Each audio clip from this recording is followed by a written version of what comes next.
सूरत कांग्रेस ने घर जा रहे यात्रियों को नाश्ता के पैकेट और पानी वितरित किया।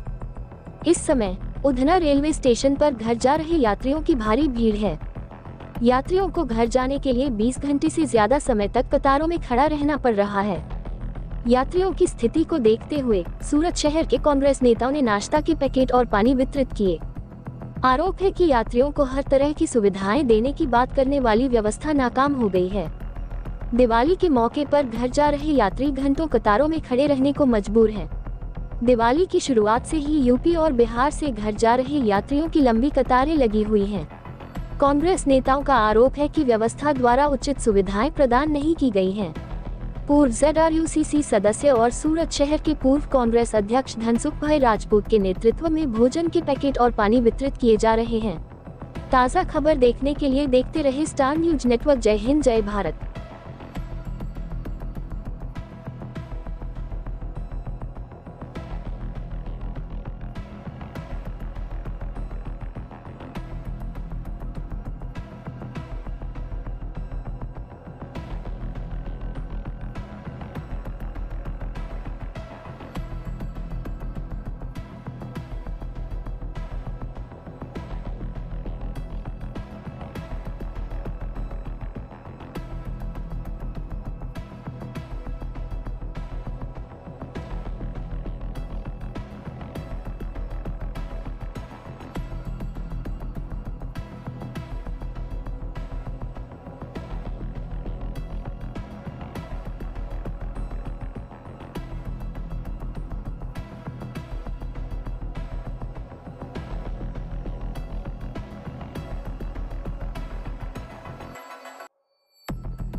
શું કહેશો, આજે કયા પ્રકારનો કાર્યક્રમ રાખ્યો છે?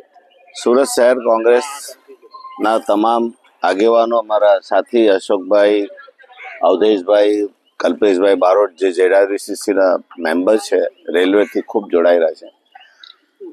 આજે સુરતની જે જનતા છે, સુરતની આજુબાજુ રહેનારી જે પરપ્રાંતિયોની જનતા છે, યુપી બિહાર જનારી જનતા છે, તેની સાથે જે અમાનવીય વ્યવહાર થઈ રહ્યો છે આ તંત્રને, આ સરકારની સામે, આ રેલવેની સામે, જે ફક્ત ને ફક્ત ચેમ્બર ઓફ કોમર્સથી માંડીને મોટી મોટી હસ્તીઓને સાંભળીને ચાલી જાય છે, પણ જે ગરીબ માણસો હતા, કામદારો હતા, તે લોકોનું કોઈ સાંભળીતી નહીં. અમે 1 મહિના પહેલાથી એમને કહીએ છીએ કે તમે સુવિધા આપો, તમે સુવિધા આપો, તમે લોકોની વ્યવસ્થા કરો.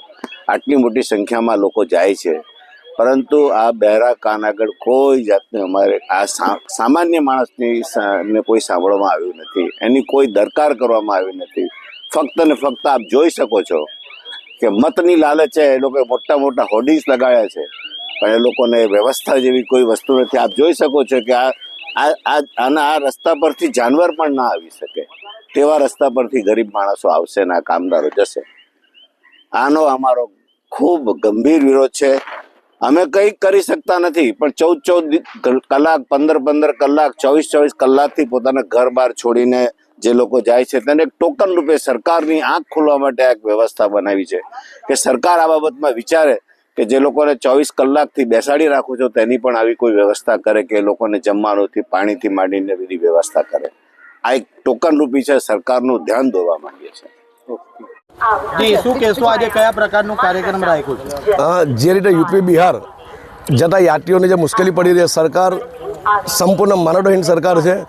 45 કલાક 20 કલાકથી યાત્રીઓ ઉડના સ્ટેશન ખાતે પોતાના વતન જવા માટે લાઇનમાં બેઠા હોય ત્યારે સરકાર દ્વારા કોઈ સુવિધા કરવામાં ના આવતા અમારા કોંગ્રેસના પૂર્વ નગરસેવક અને પૂર્વ શહેર કોંગ્રેસ પ્રમુખ ધનસુખભાઈ રાજપૂતની આગેવાનીમાં ભાઈ અશોકભાઈ, અવધેશભાઈ, બેબીબેન, ભાઈ શ્રેયાંશ તેમજ અમારે અહીંના ઉડના વિસ્તારના જે આગેવાનો છે, ઉત્તર ભારતીય સમાજના બિહારના જે આગેવાનો છે, એ લોકોની આગેવાનીમાં અમે જે મુસાફરો ટ્રેનમાં જવાના છે તેઓને ફ્રૂટ પેકેટ અને પાણીની બોટલનો વિતરણનો કાર્યક્રમ રાખેલ છે. શું કહેશો સિસ્ટમ વિશે? સિસ્ટમ સંપૂર્ણ નિષ્ફળ રહી છે.